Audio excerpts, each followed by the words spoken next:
Há um grande pensador alemão que eu aprecio imensamente, que muitas pessoas aqui gostam no campo da poesia, que é Goethe. O pensador, o filósofo alemão Goethe, ele foi capaz de coisas maravilhosas. Entre elas, criar uma conexão da filosofia com a vida, da filosofia com a botânica. Ele foi alguém que se interessou pelo Brasil de modo muito intenso, né? E é algo que vários pensadores na Europa deram atenção. Goethe é do século XVIII, uma parte do século XIX, mas teve muita atenção ao Brasil. Aliás, também aqui Feira é uma cidade que chamou a atenção, especialmente, né, do pensador francês, o Jean-Paul Sartre, que aqui esteve, veio visitar Feira, ele e a sua esposa Simone de Beauvoir, cá vieram no início dos anos 1960, né, e passaram um tempo conhecendo aqui esta cidade e região. O Sartre, que é conhecido por muitas coisas, mas uma delas tem a ver muito com você e comigo, quando ele dizia que não importa o que fazem com uma pessoa, o que importa é o que ela faz com o que fazem dela.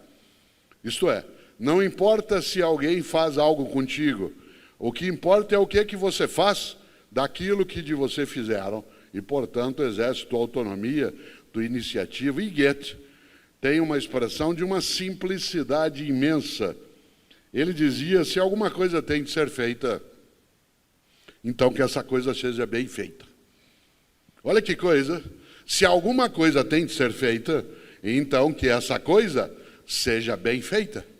Nesta hora, vale, por exemplo, a possibilidade de nós nos lembrarmos de homens e mulheres que nesses 30 meses, por exemplo, se dedicaram pelo mundo afora e também no nosso país a fazer bem feita a nossa proteção, a fazer bem feito o nosso cuidado, a fazer toda uma atividade no campo das morsas de saúde que nos protegessem a ponto de nós estarmos 30 meses após o horror pandêmico que ainda persiste de um outro modo, estarmos aqui todas e todos nessa noite.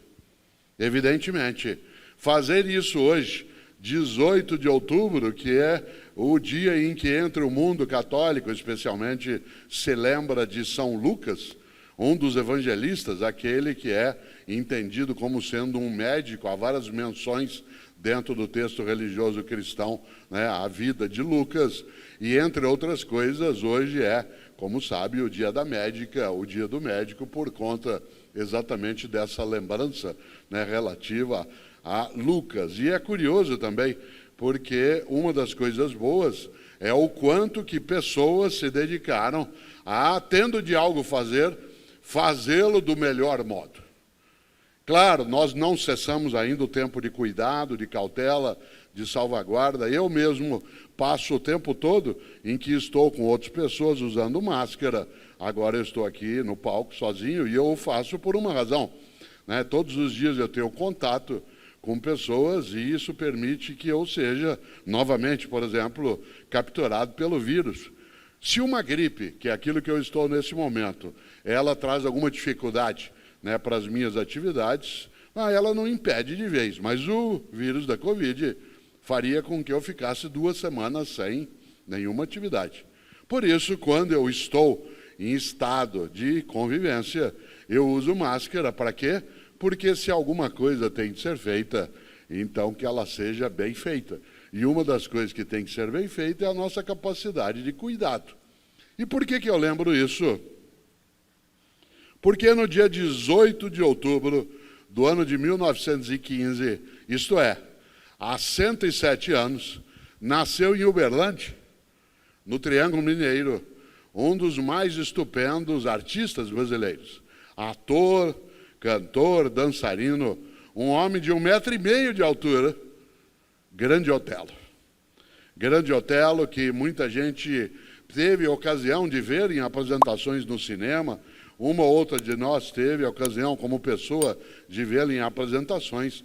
Uma parcela de vocês o viu, né, nas versões mais antigas da Escolinha do Professor Raimundo, quando ele fazia, né, uma personagem que, quando chamado, dizia "Quiqueres", né?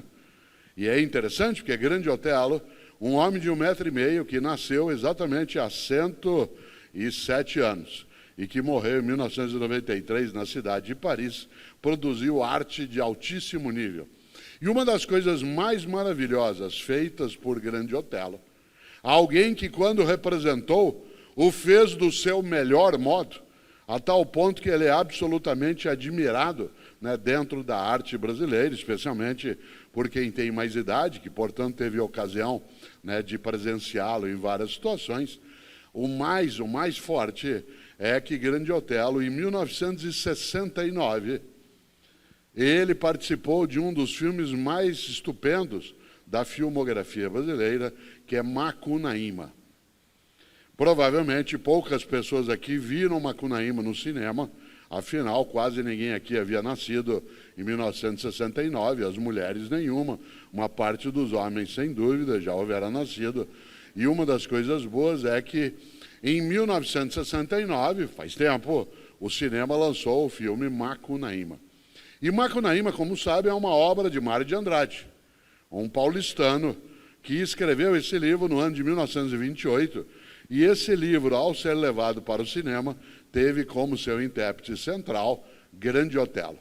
E há uma cena que se repete várias vezes no filme, que é uma cena que alerta a você e a mim, porque a personagem feita por Grande Otelo no filme, que é o próprio Macunaíma, uma das coisas que ele mais faz o tempo todo, e aquele homem de 1,5 metro de altura, fazendo o gesto, magrinho como ele era, é muito curioso e, ao mesmo tempo, muito convincente, porque quase todas as vezes que ele aparece, ele, Grande Otelo, encarnando ali Macunaíma, diz: ai, que preguiça!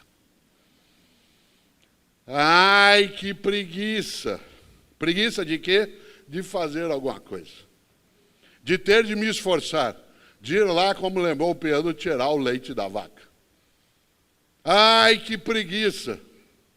Vocês sabem, eu mencionava há pouco Lucas, né, um dos grandes nomes dentro do cristianismo na história, e uma das coisas mais fortes é que o passado, especialmente no século IV, o mundo cristão, ele organizou pecados capitais, isto é, os pecados mais brutos em relação à possibilidade de nós degradarmos, né, a nossa vida, chamados também de 7 pecados capitais. Aí eles deixaram de ter uma relevância e no século XIII, um dos maiores teólogos da história e filósofo, Tomás de Aquino, organizou de novo os 7 pecados capitais. A gente os encontra hoje na maneira como Tomás de Aquino, né, o fez. E um dos pecados capitais é a preguiça. Entendido aí, para quem tem algum tipo de fé, no sentido religioso, especialmente cristão, a preguiça é um pecado, porque é a preguiça de buscar o melhor na tua vida, a preguiça de buscar a salvação, a preguiça de buscar ser bom ou boa, a preguiça de buscar ser necessária ou necessário.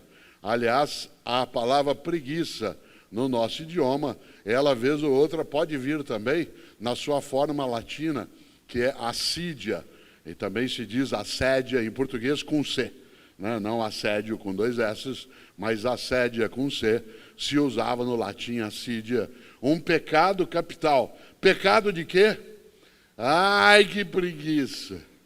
Preguiça de cumprir teu dever, preguiça de não ser relaxado ou relaxado, preguiça para não ser displicente, preguiça para não ser alguém que deixa de lado aquilo que, podendo fazer melhor, faz de modo pequeno, banal, fútil,